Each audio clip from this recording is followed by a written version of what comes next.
नमस्कार. माझं नाव दिलीप रामचंद्र पुरोहित. काल आपण सावरकरांच्या जीवनात 7 मे या दिनांकाला काय घडलं ते बघितलं. आज आपण 8 मे या दिनांकाला सावरकरांच्या जीवनात काय घडलं ते बघणार. 8 मे 1899 या दिवशी बाळकृष्ण हरी चाफेकर, दामोदर हरी चाफेकर यांचे धाकटे बंधू हे ग्रँड आणि आयर्स यांच्या आणि गणेश द्रविड यांच्या हत्येच्या संदर्भामध्ये येरवडा कारागृहामध्ये फासावाचा. या प्रकरणाचा सावरकरांच्या जीवनाशी फार घनिष्ठ संबंध. 1896च्या शेवटी आणि 97मध्ये सगळ्या देशभर प्लेगची लाट आली, त्याप्रमाणे ती पुण्यात येईल. पुण्यामध्ये जी आल्यानंतर या प्लेगला रोखण्यासाठी रँड हा त्यावेळचा जो जिल्हाधिकारी होता यांना अतिशय कडक उपाय होता. भारतीयांना अत्यंत क्रूरपणेच वागवलं पाहिजे, त्यांच्याशी कठोरपणेच वागलं पाहिजे अशी देखील पहिल्यापासून धारणा होती. आणि त्यामुळे पुण्यामध्ये त्यांनी अक्षरशः पोलिसांनी त्याच्या आज्ञेवरनं धुमाकूळ घातला. लोकांच्या देवघरामध्ये चपला बूट घालून शिरून त्यांचे देव बाहेर फेकून देणं, घरातल्या स्त्रियांची असभ्य वर्तणूक करणं, सगळ्या प्रकारचे गैरउद्योग त्यांना केले. त्यावेळेला शिवकांनी शिवाजी उत्सव चालू केला. या शिवाजी उत्सवामध्ये एक कविता म्हणत असताना दामोदर हरी चाफेकर असं म्हणाले की एवढे अत्याचार पुण्यामध्ये होत आहेत आणि पुण्यातले लोक सगळे षड्डपणे हे पाहतात. तेव्हा टिळकांनी दामोदर हरी चाफेकरांना बोलवून विचार सांगितलं, तुम्ही इतरांना षड्ड म्हणताय, तुम्ही काय करता? तेव्हा त्यांच्या लक्षात आलं की आपण आता काहीतरी कृती केली. म्हणून हा जो जुलमी जिल्हाधिकारी होता रँड याचा वध करायचं त्यांनी ठरवलं आणि त्याप्रमाणे त्याच्यावरती पाळत केली. 22 जून 1897 या दिवशी इंग्लंडची राणी व्हिक्टोरिया हिचा ज्युबिली उत्सव होता आणि तो आत्ता जिथे पुणे विद्यापीठ आहे त्यावेळी तिथे राजभवन म्हणजे राज्यपालांचा राहण्याचा बदला होता. या ठिकाणी मोठ्या प्रमाणावरती तो साजरा होणार होता आणि त्याच्यासाठी आज जिथे चतुर्शुद्धीचं देऊळ आहे त्या ठिकाणी मोठ्या प्रमाणावरती रोषणाई होणार आणि पुण्यामधल्या सर्व प्रतिष्ठित लोकांना त्याच्यामध्ये निमंत्रण होतं. त्याच्यामध्ये टिळकांनाही निमंत्रण. तेव्हा हीच वेळ इंग्रजी साम्राज्याला हादरा देण्याची हे ओळखून तिन्ही चाफेकर बंधूंनी त्याप्रमाणे तयारी केली. आणि आज जिथं गणेशखिंड रस्त्यावरती चाफेकर बंधूंचा पुतळा उभा आहे त्यावेळेला त्या ठिकाणी घनदाट जंगल होतं, त्या ठिकाणी जाऊन ते लपत बसतात आणि त्याचा जो सगळ्यात धाकटा भाऊ होता याच्यावरती हे पाळत ठेवायची जबाबदारी त्यांनी सोबत. हा समारंभ संपून सगळ्यांच्या घोडागाड्या या बाहेर पडून आपापल्या मार्गाला लागल्यानंतर रँडची जी गाडी आहे ती ओळखता यावी म्हणून तिच्या मागे त्यांचा सगळ्यात धाकटा भाऊ गोंड्या आला रे अशी सांकेतिक घोषणा देणार. त्याप्रमाणे रात्री 11 वाजता हा समारंभ संपला आणि एक एक गाड्या बाहेर पडायला. त्याच्यामध्ये आयएस या अधिकाऱ्याची घोडागाडी ती अगदी रँडसाठीच होती, ती पण बाहेर पडली आणि त्याच्यामध्येच रँड आहे असं समजून चाफेकरांचे सगळ्यात धाकटे बंधू हे त्याच्या मागोमाग पळत गोंड्या आला रे अशी आरोळी द्यावी. ती ऐकून दामोदर हरी चाफेकरांनी ती घोडागाडी जवळ आल्यावर त्याच्यावर उडी मारली आणि मागून रँडवरती आयएसवरती अगदी जवळून गोळ्या झाल्या. ती गाडी तशीच पुढे गेली. तरी देखील त्यांच्या धाकट्या बंधूंच्या गोंड्या आला रे या आरोळ्या चालूच होत्या. तेव्हा दामोदर आणि चाफेकरांच्या लक्षात आलं की काहीतरी गडबड झाली. म्हणून येणारी जी दुसरी घोडागाडी होती त्याच्यामध्ये हा रँड होता, त्याच्यावरही त्यांनी मागच्या बाजूने उडी मारली, त्याच्या डोक्याला पिस्तूल लावलं आणि गोळ्या घातल्या. रँड त्या ठिकाणी गतप्राण झाला नाही, आयर्स झाला आणि अतिशय हालपेष्टा होऊन अतोनात यातना सहन करून 11 दिवसानंतर पुण्याला तो निघाला. याच्यानंतर चाफेकर बंधू गायब झाले आणि या प्रकरणाचा तपास करण्यासाठी ब्रुईन हे इंग्रज अधिकाऱ्याची इंग्रज सरकारने नेमणूक केली. परंतु रात्रीच्या अंधारामध्ये हे कृत्य घडलेलं असल्यामुळे कोणी केलं असावं याविषयी इंग्रजांना काहीही कळत. म्हणून यांची माहिती देणाऱ्याला 20,000 रुपये पारितोषिक द्यायचं इंग्रजांनी मान्य केलं आणि घोषित केलं. हे कळल्यानंतर चाफेकरांचा एक मित्र गणेश द्रविड हा दुसऱ्या काही गुन्ह्याच्या आरोपाखाली ठाण्याच्या तुरुंगामध्ये त्याला हा संशय होता कारण चाफेकरांची चाफेकर या नावाची जी संस्था होती त्याच्यामध्ये हा गणेश नवीन जायचा. तेव्हा त्यानं ब्रुईंगला कळवलं की मी आपल्याला महत्त्वाची माहिती द्यायला तयार आहे, माझी एकच आहे की मला पारितोषिकाची रक्कम मिळाली. त्याप्रमाणे ब्रुईंग ठाण्याला गेला. त्यानं या गणेश नवीनची भेट घेतली. गणेश नवीननं त्यांना सांगितलं या कृत्याच्या मागे चाफेकरांचा हात असावा. त्याप्रमाणे हा ब्रुईंग मुंबईला गिरगावामध्ये कामत चाळीमध्ये चाफेकर राहत होते, तिथे गेला आणि त्यानं मोठे दामोदर हरी चाफेकर यांना अटक. पुढे त्यांच्यावरती खटला चालला. या खटल्यामध्ये त्यांना फाशीची शिक्षा झाली. आणि त्यांचे जे 2 बंधू होते, धाकटे बंधू, ते मोठ्या बंधूंना पकडल्यानंतर गायब झाले आणि त्यांना भूमिगत अवस्थेमध्ये राहण्यासाठी लोकमान्य टिळकांनी सगळं सहकार्य केलं. पण त्यांच्या मनामध्ये हा राग होता.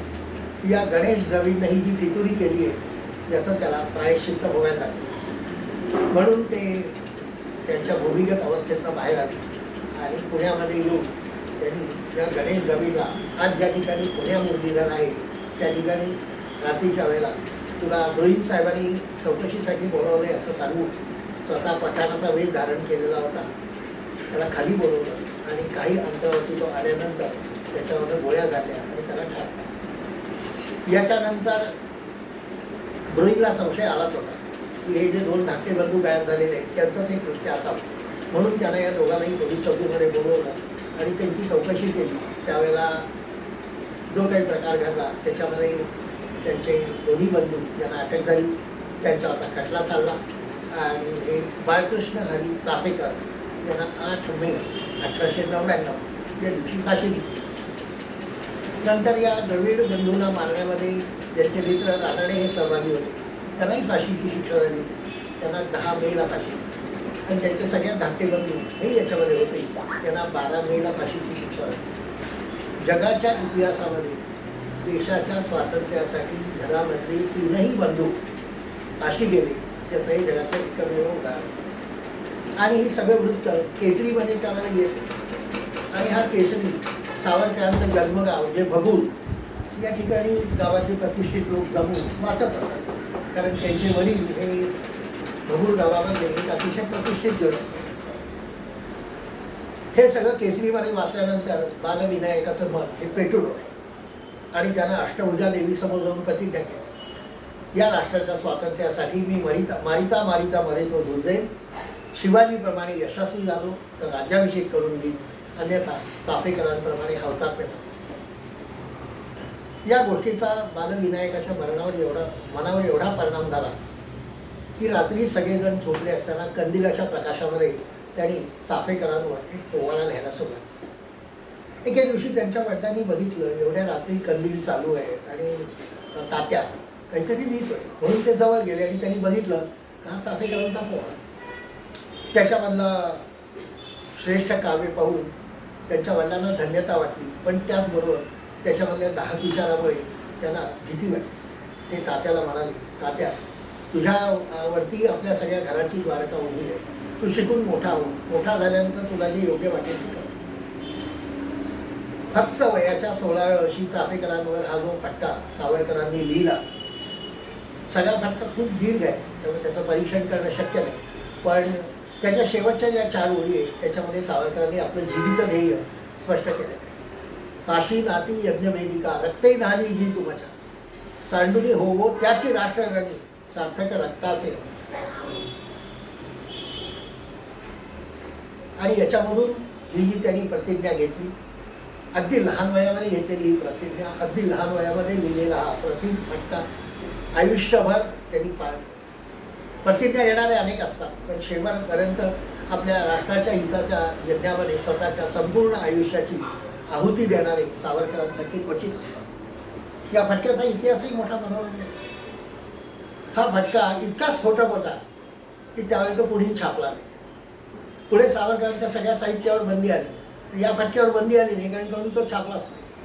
तरी देखील महाराष्ट्रामधल्या 2 पिढ्यांनी हा फटका मुखोद्गत करून ठेवला आणि 1946 साली जेव्हा सावरकरांच्या सगळ्या साहित्यावरची बंदी त्यावेळच्या मुंबई प्रांताला उठवली, त्यावेळेला फटका पहिल्यांदा छापला गेला.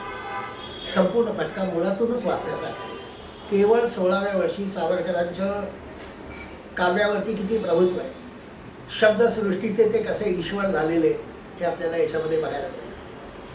म्हणजे सावरकरांनी त्यांच्या आत्मचरित्रामध्ये स्वतःच म्हटलेलं आहे की चाफेकरांच्या फाशीमधून आमचा जन्म झाला आणि सावरकरांनी ह्या स्वातंत्र्याचा लढा आपल्या देशात परदेशात सगळीकडे जाऊन लढला.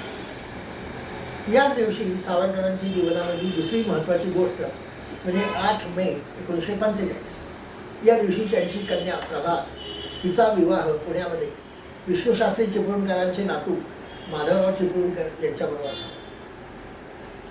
सावरकरांचं आपण थोडं सांसारिक आयुष्य 1901 साली जव्हार संस्थानचे दिवाण भाऊराव चिपळूणकर यांची मुलगी यमुना हिच्याशी सावरकरांचा विवाह त्र्यंबकेश्वर या ठिकाणी झाला.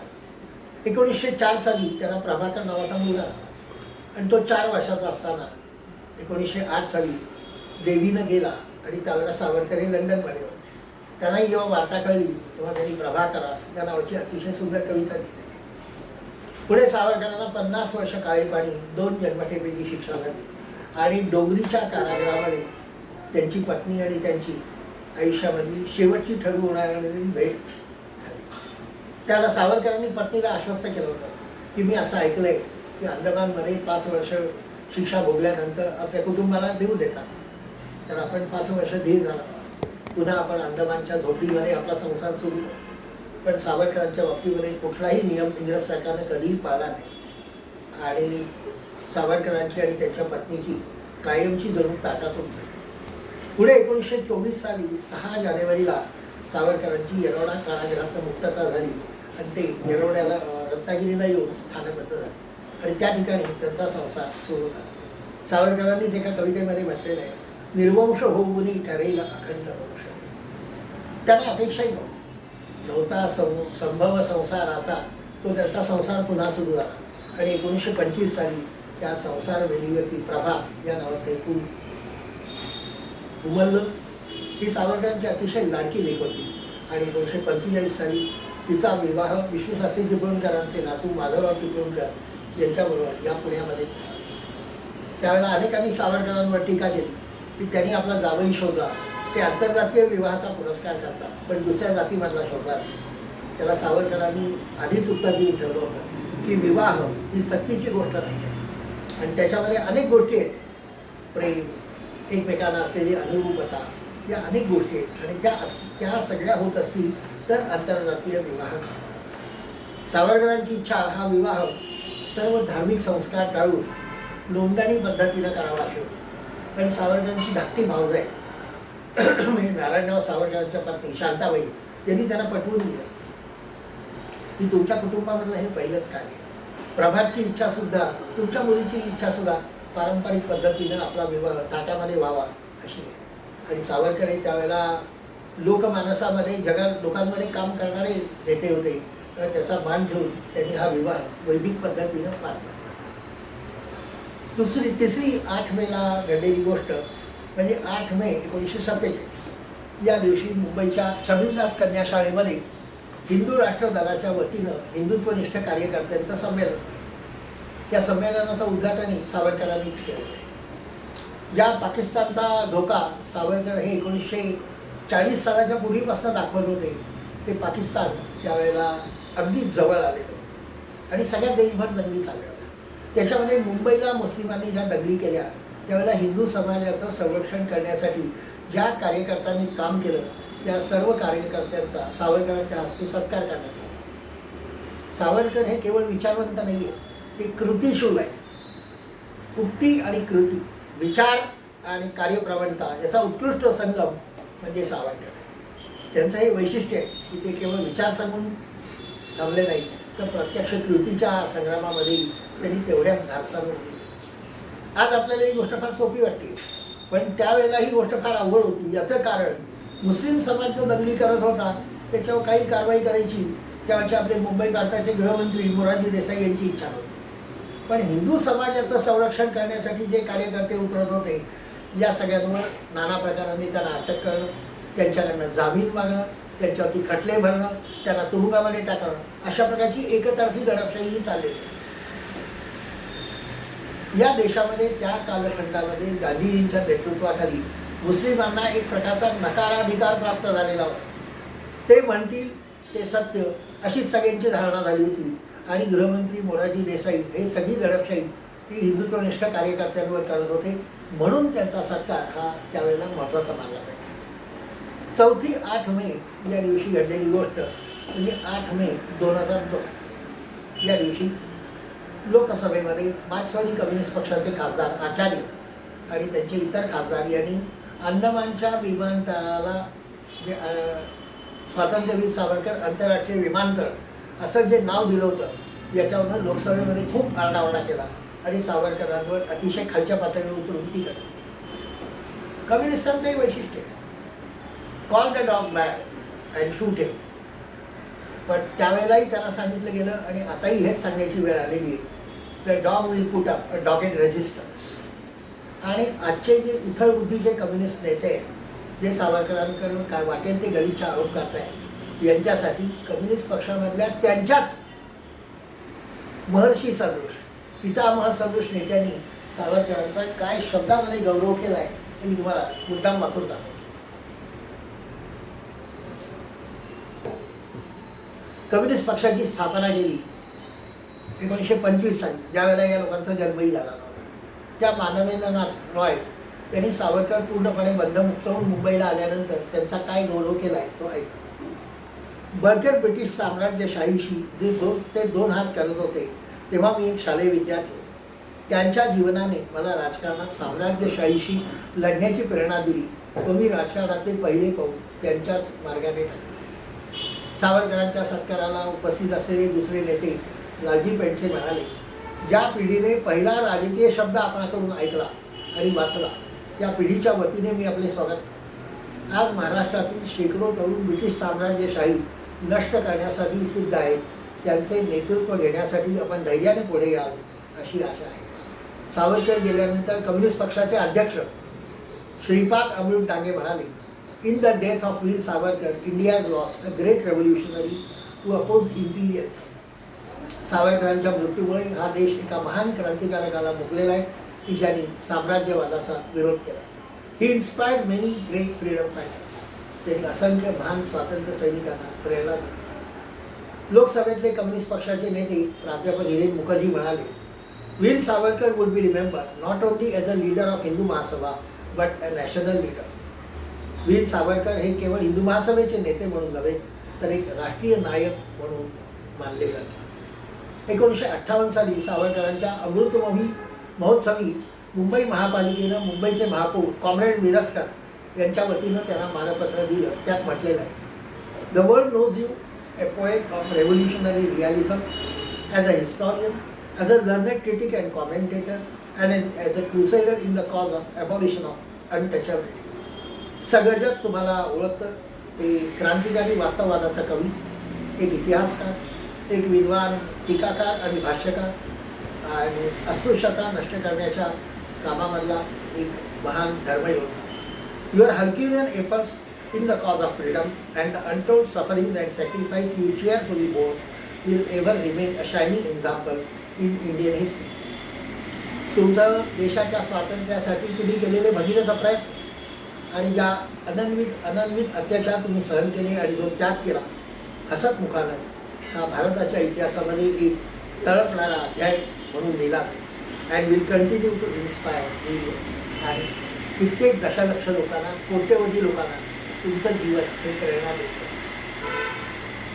ही सगळी जी मंडळी आहे, आजचे जे उथळ बुद्धीचे कम्युनिस्ट नेते यांचे पितामह स्वभाव आहेत, त्यांच्या पितामहांचे वडील स्वभाव आहे किती श्रेष्ठ आहे. यांचा सगळा प्रचार हा दादांत खोटेपणावर आधारलेला आहे आणि यांचं एकमेव ध्येय सावरकरांचं चारित्र्य हनन करणे आहे. म्हणून सर्वांनी, या सर्व कम्युनिस्ट नेत्यांनी त्यांच्याच पितामहांचे वडील स्वभाव आहेत अशा लोकांनी त्यांचा जो गौरव केलेला आहे हा आवर्जून वाचावा. त्यांनी या देशामध्ये पद्धतशीरपणे मोहीम चालवलेली ती सावरकरांनी क्षमापत्र लिहून सुटका करून घेतली. सावरकरांची गांधी हत्या अभियोगातून जी निर्दोष सुटका झाली ती तांत्रिक मुद्द्यावर झाली आणि नाना प्रकारचे हीन प्रकारचे आरोप केलेले. सावरकरांची जी आवेदनं संदर्भरहित त्यातली वाक्य काढून हे लोकांपुढे ठेवत आहेत आणि असं दाखवत आहेत की सावरकर हे एक सिंह नसून एक शेळी. द वीक या इंग्रजी साप्ताहिकानं सावरकरांची अशीच बदनामी 2016 साली एका लेखामध्ये केली होती. त्याच्याबद्दल स्वातंत्र्यवीर सावरकर राष्ट्रीय स्मारकाचे अध्यक्ष आणि सावरकरांचे नातू रणजित सावरकर यांनी त्यांच्यावर अब्रूनुकसानीची फिर्याद दाखल केली होती. त्याचा नुकताच निकाल लागला आणि द वीक या साप्ताहिकानं प्रकटरित्या त्याच्याबद्दल क्षमायाचना केलेली आणि त्यांच्या साप्ताहिकामध्ये छापलेलं आहे की The Week regard Savarkar as a great national hero.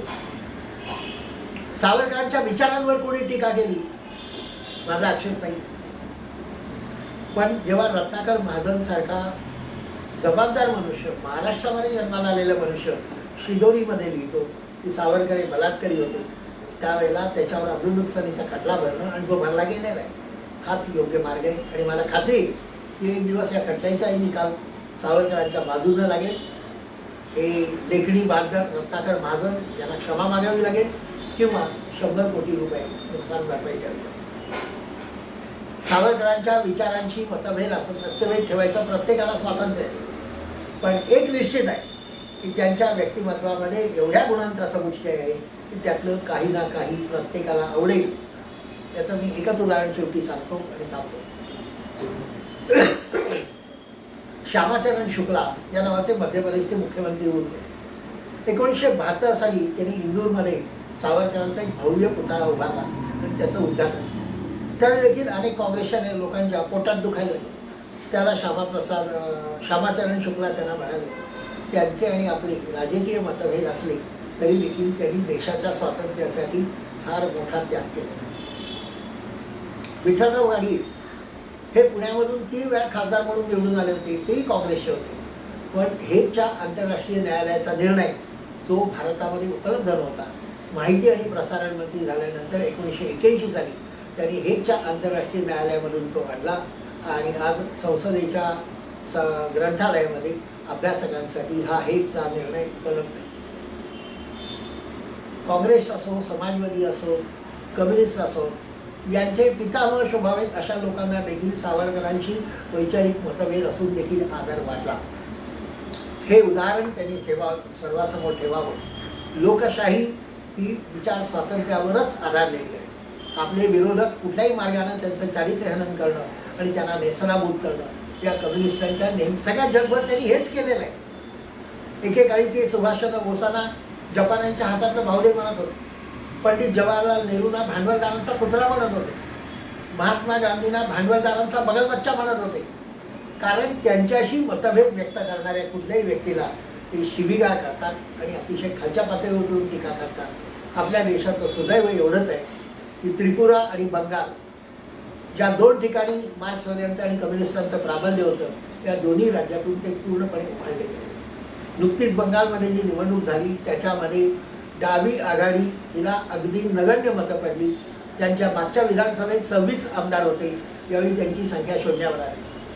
त्रिपुरामध्ये ते इतके उखाडले गेलेले की त्रिपुरामधल्या 47 ग्रामपंचायतींपैकी 46 ग्रामपंचायतींमध्ये त्यांचा दारुण पराभव झालेला आहे. आता कम्युनिस्ट पक्ष डावी आघाडी फक्त 3च ठिकाणी आहे. जवाहरलाल नेहरू विद्यापीठ, या देशामधली प्रसिद्धी माध्यमं आणि केरळ. आणि त्यांचे जे मूर्ख चाळे चाललेले त्यामुळे इथूनही ते काळाच्या ओघामध्ये उखडली जातील.